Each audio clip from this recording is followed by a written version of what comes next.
Shalom saudara, kita berjumpa lagi sahabatku, komunitas pemuridan. Kita masuk lagi melanjutkan pelajaran kita dengan YouTube yang ke-8 dari level 2 pelajaran 1. Pemuridan level 2 pelajaran 1, ini YouTube yang ke-8, bagian yang ke-8. Jangan lupa saudara siapkan buku pemuridanmu dan juga Alkitab harus ada ya. Demikian juga ballpoint untuk menulis. Oke, sebelum lanjut kita berdoa dulu. Tuhan sumber kebenaran, terangi hati kami. Kami mau belajar dan duduk di bawah pengajaran. Dalam nama Yesus, amin. Baik saudara, buka buku saudara di halaman ke-13. Penyerahan kekuatan saudara atau tubuh jasmani. Ingat, di halaman 6 di buku saudara, kita diminta oleh Tuhan untuk mengasihi Allah dengan segenap hati, segenap jiwa, dan segenap akal budi, serta kekuatan. Jadi, kita sudah belajar di halaman 7, dalam YouTube yang pertama, kita menyerahkan akal kita atau pikiran. Kemudian masuk ke bagian yang kedua, penyerahan hati saudara atau perasaan, halaman 10 di buku saudara. Atau di YouTube itu bagian YouTube yang kelima. Kemudian masuk penyerahan jiwa atau kemauan atau kehendak di YouTube yang keenam. Buku saudara halaman 11. Nah, kemudian apa saja yang saudara miliki? Saudara memiliki Kristus telah datang dalam hidup saudara. Dosa-dosa saudara sudah diampuni. Saudara telah menjadi anak-anak Allah. Dan saudara telah menerima hidup yang kekal. Hidup yang kekal itu apa? Hidup bersama Allah selamanya dan mengenal Allah yang benar. Satu-satunya Allah yang benar dan mengenal Yesus Kristus yang telah diutus. Nah, sekarang kita masuk ke bagian yang keempat dalam penyerahan seluruh kekuatan kita, tubuh jasmani kita, dalam rangka kita membuktikan mengasihi Allah. Oke, kalau begitu, apa yang kita lakukan sebagai orang Kristen adalah merupakan sesuatu yang penting. Ini menyangkut tubuh jasmani kita. Lihat Kolose pasal 3 ayat 9 dan 10. Kolose pasal yang ketiga, ayat 9 dan 10. 9 dan 10. Oke, saya membaca. Jangan lagi kamu saling mendustai, karena kamu telah menanggalkan manusia lama serta kelakuannya, dan telah mengenakan manusia baru yang terus-menerus diperbaharui untuk memperoleh pengetahuan yang benar tentang pengetahuan yang benar menurut gambar Khaliknya. Ya. Pertanyaannya, apakah yang sekarang tidak boleh lagi kita lakukan? Jangan lagi saling mendustai, itu yang tidak boleh kita lakukan. Jadi tidak boleh saling mendustai, tulis. Tidak boleh saling mendustai. Jadi berkata benar. Oke. Pertanyaan berikut, apakah yang telah kita tanggalkan? Nah, apakah yang telah kita lepaskan? Di sini dikatakan, karena kamu telah menanggalkan manusia lama serta kelakuannya. Jadi tulis telah menanggalkan manusia lama. Tulis manusia lama, tulis. Pertanyaan berikut, apakah yang harus kita kenakan? Ayat 10, dan telah mengenakan manusia baru. Tulis, manusia baru. Ini yang sudah kita kenakan, ini baju kita. Kita diperbaharui terus-menerus menjadi serupa dengan siapa? Ya, kita diperbaharui terus-menerus menjadi serupa dengan siapa? Di sini ditulis, dan telah mengenakan manusia baru yang terus-menerus diperbarui untuk memperoleh pengetahuan yang benar menurut gambar Khaliknya. Kita diperbaharui terus-menerus menjadi serupa dengan Khalik kita, dengan Allah kita. Oke, sudah. Sekarang keterangannya, saudara lihat di situ keterangannya. Sama seperti seekor ulat yang berubah menjadi kepompong, lalu menjadi kupu-kupu dengan hasrat dan gaya hidup yang baru. Demikianlah juga dengan kita yang keluar dari kuasa kegelapan, masuk ke dalam kerajaan terang anak Allah yang kekasih.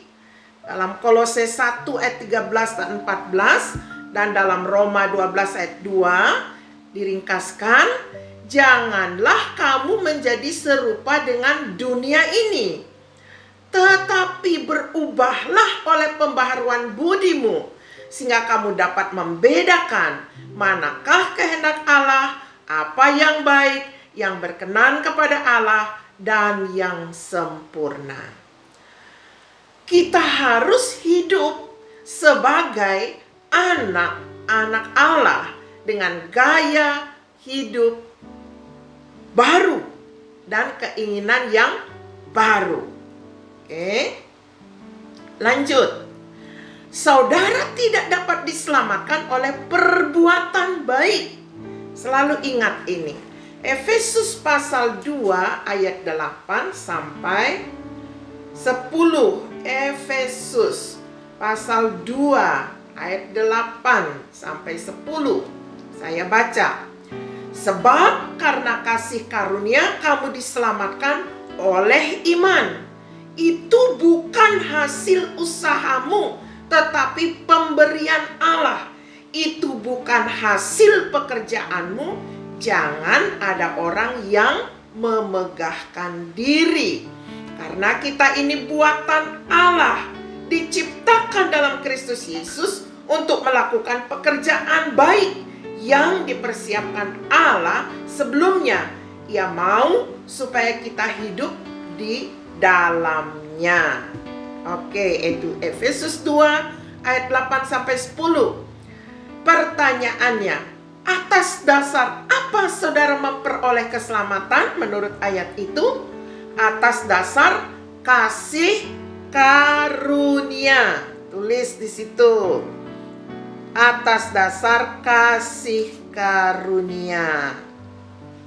Oke. Sudah, kita lanjut ke halaman 14. Pertanyaannya, bagaimana hubungan perbuatan baik dengan keselamatan saudara? Ayat 9 dan 10 katakan, itu bukan hasil pekerjaanmu, jangan ada orang yang memegahkan diri, karena kita ini buatan Allah, diciptakan dalam Kristus Yesus untuk melakukan pekerjaan baik yang dipersiapkan Allah sebelumnya. Ia mau supaya kita hidup di dalamnya.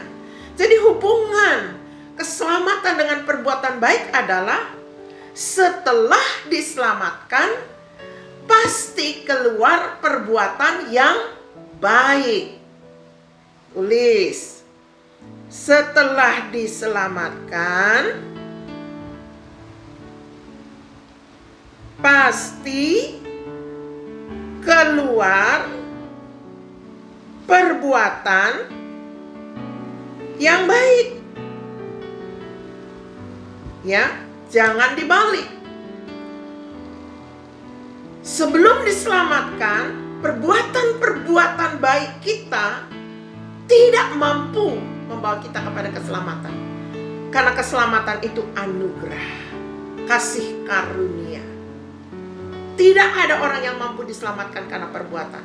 Karena seluruh perbuatan kita rusak. Nila setitik merusak susu sebelanga. Dosa kita bukan setitik, tapi seabrek-abrek. Dan tidak mampu kita terselamatkan lagi.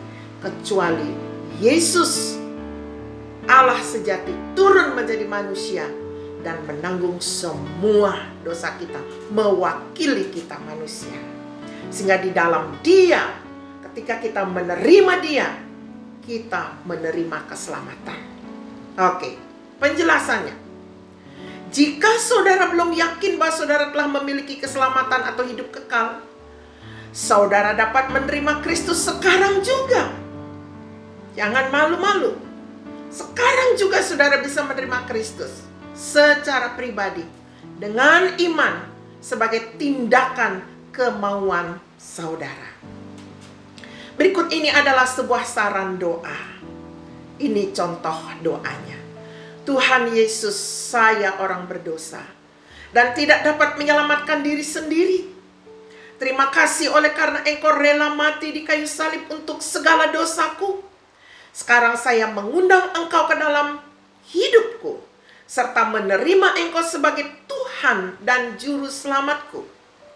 Terima kasih sebab Engkau telah mengampuni dosa-dosaku dan memberikan kepadaku hidup yang kekal. Sekarang saya mempersilahkan Engkau untuk menguasai seluruh hidupku. Dan oleh iman, saya mempercayai Engkau memberikan kepadaku hidup yang kekal dan menyatakannya kepadaku sebagaimana kehendak-Mu. Itu satu contoh doa. Saudara bisa mengucapkannya dan mengikutinya atau mengutipnya. Nah, jika saudara telah mengundang Kristus ke dalam hidupmu saat ini atau barusan tadi atau jauh sebelumnya, pertanyaannya, di manakah dia berada sekarang dalam hubungannya dengan hidup saudara? Menurut Wahyu 3:20, apa yang Wahyu 3:20 katakan? Mari kita buka dulu. Wahyu 3 ayat 20. Lihat, aku berdiri di muka pintu dan mengetok. Jikalau ada orang yang mendengar suaraku dan membukakan pintu, aku akan masuk mendapatkannya. Dan aku makan bersama-sama dengan dia, dan ia bersama-sama dengan aku. Kalau demikian, jika saudara sudah mengundang Kristus, di mana Kristus ada? Di dalam hati kita. Ya. Berdasarkan apa saudara mengetahui hal itu? Berdasarkan tadi ayat tadi, Mas, Wahyu 3 ayat 20. Tulis, di hati saya. Berdasarkan apa? Wahyu 3 ayat 20. Oke, sampai di sini dulu pelajaran kita. Mari kita akhiri muridan ini dengan doa. Ya Tuhan, meteraikanlah sabda-Mu ini di hati kami. Kami siap menjadi pelaku firman-Mu. Dalam nama Yesus. Amin. Sampai jumpa.